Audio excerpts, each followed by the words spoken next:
جب ہوش میں آیا تو کہا، ارے او بے غیر، تو کوئی رسول اکرم صلی اللہ علیہ وآلہ وسلم سے بھی زیادہ بزرگ گزرا ہے، اور رسول اللہ صلی اللہ علیہ وآلہ وسلم کی بیٹیوں سے بھی زیادہ کوئی عفیف ہوا ہے؟ یہ تمہارا بازار وہی نہیں ہے کہ جس میں حضرت زینب و کلثوم بنت علی سلام اللہ علیہم بغیر پردے کے پھرائی گئی تھیں؟ آج تم فریاد کرتے ہو اور کل تم ان شہزادیوں کی فریادوں پر ہنس رہے تھے۔ کسی نے بھی کچھ غیرت کی اور کہا کہ یہ کیا ہو رہا ہے؟ ناظرین، یہاں مولانا حافظ کفایت حسین صاحب فرماتے ہیں کہ یہ واقعہ یاد آ گیا سو میں نے بیان کر دیا۔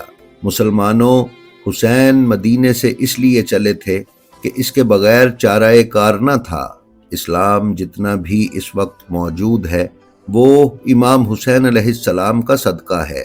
آپ کی شہادت کے بعد لوگوں کی آنکھیں کھل گئیں اور وہ سمجھنے لگے کہ یزید تو فاسق و فاجر ہے، اس کی بات کیسے حکم خدا اور حکم رسول ہو سکتی ہے۔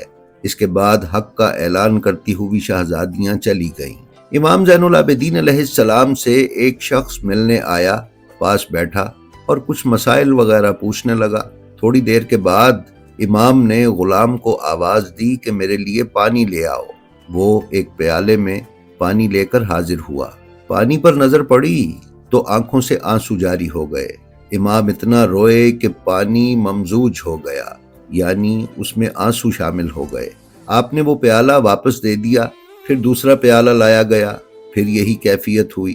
اس پر وہ شخص امام سے کہنے لگا کہ مولا آپ کب تک روئیں گے؟ تو اس پر امام زین العابدین علیہ السلام نے ارشاد فرمایا کہ تو نے وہ کچھ نہیں دیکھا جو میں نے دیکھا ہے، تجھ پر وہ کچھ نہیں گزرا جو مجھ پر گزر گیا۔ میں نے اپنی ماں بہنوں کو ردا کے بغیر دیکھا، اپنے چھوٹے چھوٹے بچوں کو پیاس سے العطش کہتے ہوئے اور ہلاک ہوتے ہوئے دیکھا۔ میرا باپ 3 دن کا بھوکا پیاسا دنیا سے اٹھ گیا۔ آخری وقت میرے باپ نے کہا، میں دنیا سے جا رہا ہوں، ایک گھونٹ پانی پلا دو، مگر آخر وقت بھی کسی نے پانی نہ دیا۔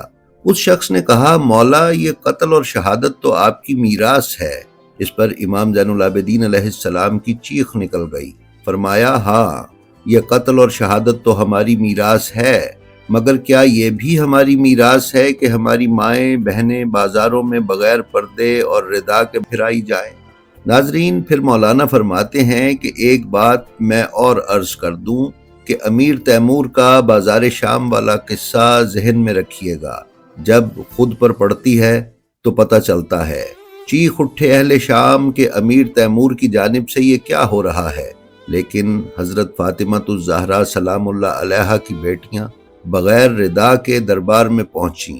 جناب زینب نے خطبہ پڑھا کہ یزید نے کہا تھا کہ یہ کون کون بیویاں ہیں، بتلائیے کہ اس ملعون کے صرف ایک یہی فقرہ ادا کرنے پر کیا کچھ نہ گزر گئی ہوگی کہ بھرے ہوئے بازار میں یہ بتلایا جا رہا ہے کہ یہ فلاں بی بی ہے، وہ فلاں بی بی ہے۔ بتانے والے نے بتایا کہ وہ جو آخر میں سر جھکائے بیٹھی ہیں وہ حسین کی بہن زینب ہے۔ یزید اپنی ظاہری فتح کے غرور میں اندھا ہو گیا تھا۔ اس نے ایک مرتبہ آواز دی کہ زینب، خدا کا شکر ہے کہ تمہارا بھائی قتل ہوا اور تم سب اسیر ہو کر یہاں تک آئے۔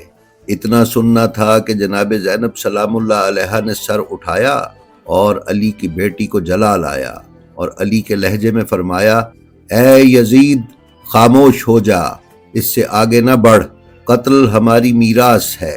رہ گئی یہ کہ تو نے قید کیا اور ہم آئے تو اس کا جواب میں نہیں دوں گی، اس کا جواب تجھے دینا پڑے گا جب میرا نانا پوچھے گا کہ میری بیٹیوں کو کیوں قید کیا تھا۔ اس کے بعد بی بی فرماتی ہیں کہ دربار والو، تم ہمارا تماشا دیکھنے آئے ہو، کیا تمہیں پتہ نہیں ہے کہ میں کون ہوں؟ میں تمہارے نبی کی بیٹی فاطمہ کی بیٹی زینب ہوں، اور یہ جو تمہارے سامنے کٹا ہوا سر ہے یہ میرے مظلوم بھائی حسین کا سر ہے۔ بی بی نے یہ فرمایا تو دربار والے رونے لگے اور بعض لوگوں کی آواز بلند ہو گئی۔ یزید جس جگہ بیٹھا ہوا تھا اس کے پیچھے ایک دروازہ تھا جس پر پردہ پڑا ہوا تھا۔ ایک دم پردہ اٹھا اور ایک عورت ننگے سر دربار میں آ گئی اور اس کی زبان پر تھا، واہ حسینہ، واہ حسینہ، واہ مظلومہ۔ یزید نے پہچان لیا کہ یہ اس کی بیوی ہے، گھبرا کر کھڑا ہو گیا، ایک کپڑا اٹھا کر اس کے سر پر ڈالا اور کہنے لگا، میں رونے سے منع نہیں کرتا، مگر میری عزت کا تو خیال کر لیا ہوتا۔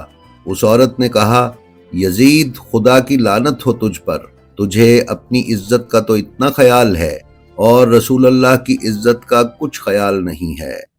جی تو ناظرین، یہ تھی ہماری آج کی ویڈیو۔ آپ سے گزارش ہے کہ آپ اپنا اور اپنے متعلقین کا بے حد خیال رکھیے اور خلق خدا میں آسانیاں تقسیم کرتے رہیے۔ خدا آپ کا حامی و ناصر ہو۔ السلام علیکم۔